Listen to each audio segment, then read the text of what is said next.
حضور علیہ السلام سے جب پوچھا گیا کہ حضور سب سے بڑا گناہ کون سا ہے، تو آقا کریم علیہ السلام نے فرمایا کہ سب سے بڑا گناہ یہ ہے کہ ان تجعل للہ ندًا، کہ تو اللہ کے ساتھ کسی کو شریک ٹھہرائے، وہو خالقک، حالانکہ اس نے تجھے پیدا کیا، تجھے تخلیق کیا، اور تو اس کا شریک بنا کے بیٹھ جائے، کہ یہ سب سے بڑا گناہ ہے۔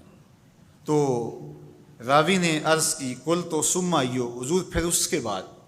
تو آقا کریم نے فرمایا ثم ان تقتل ولدک خشیۃ ان یطعم معک، تو بچے کو اس لیے قتل کر دے کہ یہ کس طرح میں اس کو پال سکوں گا، بچے کو ضائع کر دینا، اس کو قتل کر دینا۔ اللہ فرماتا ہے نحن نرزقکم وایاہم، ہم تمہیں بھی رزق دیتے ہیں، ان کو بھی دیں گے۔ تیسری بات حضور نے فرمایا ان تزانی بحلیلۃ جارک، آپ ہمسائے کی بیوی کے ساتھ بدکاری کریں، تو یہ بڑے گناہوں میں سے۔ ہمسایہ ماں جائے کی طرح ہوتا ہے، اس کی دیوار سانجھی ہوتی ہے، اس کی عزت سانجھی ہوتی ہے، اور اگر کوئی شخص طاق میں رہے اور ہمسایوں کے گھر گھس کے ان کی آبرو ریزی کر دے، تو یہ تین بڑے گناہ جو ہیں ان میں سے ایک بڑا گناہ اللہ کے محبوب علیہ السلام نے ارشاد فرمایا۔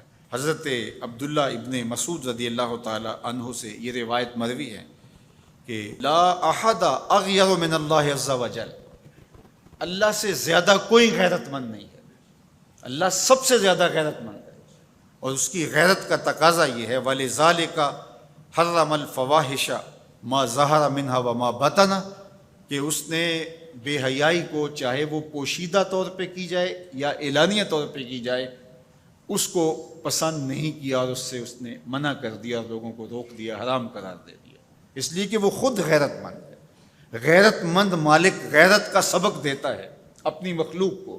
اللہ تعالیٰ قرآن مجید میں ارشاد فرمایا وَلَا تَقْرَبُوا الْفَوَاحِشَ مَا ظَهَرَ مِنْهَا وَمَا بَطَنَ، فحش کام کے قریب نہ جانا، وہ اعلانیہ طور پہ کرو یا وہ مخفی طور پہ کرو۔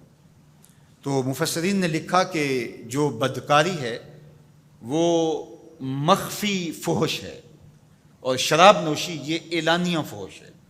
شراب نوش جو ہے وہ چھپ نہیں سکتا، بدکار بعض اوقات ایک مدت کے لیے چھپ جاتا ہے، لیکن یہ بات ذہن میں رکھیے کہ جو بدکار ہے وہ دنیا کے اوپر رسوا ضرور ہوتا ہے، اس کے چہرے کا نور چھین لیا جاتا ہے، اور اس کے اوپر مصیبتیں مسلط کر دی جاتی ہیں، اور اللہ کے قہر و غضب کا شکار ہوتا ہے، اس کی دعائیں قبول نہیں ہوتی، نیک لوگوں کی دعاؤں سے اس کا حصہ نکال لیا جاتا ہے، لیکن بہرحال ایک مدت کے لیے چھپ جاتا ہے۔ لیکن شرابی اپنے جرم کو نہیں چھپا پاتا، تو کہا کہ جو مخفی جرم ہے وہ بدکاری ہے، اور جو ارشاد فرمایا قرآن نے کہ جو ظاہر جرم ہے اس سے مراد جو ہے وہ الخمر ہے، شراب ہے، اور ہر نشہ دینے والی چیز سے حرام کی حرمت آئی۔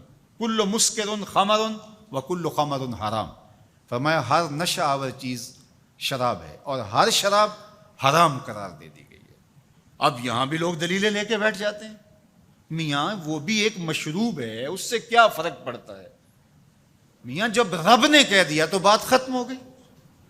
ایک یہودی کے پاس ایک مسلمان مہمان ٹھہرا، تو اس نے انگور پیش کیے، تو اس نے بڑے شوق سے لیے، تو تھوڑی دیر کے بعد وہ شراب لے آیا۔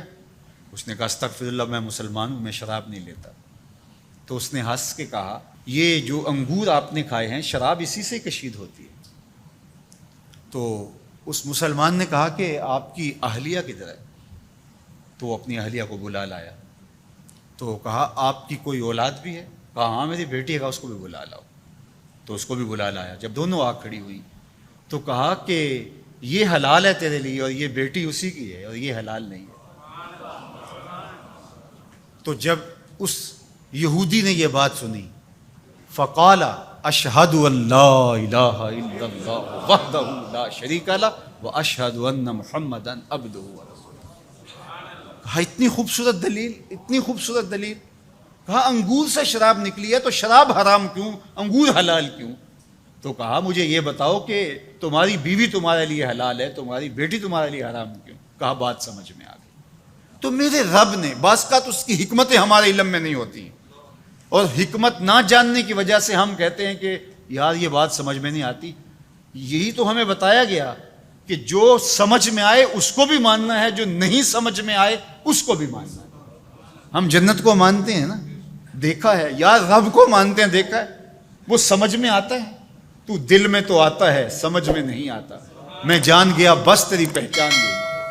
ہم تو سب سے بڑی حقیقت کو بغیر دیکھے مانتے ہیں، بغیر سمجھے مانتے ہیں۔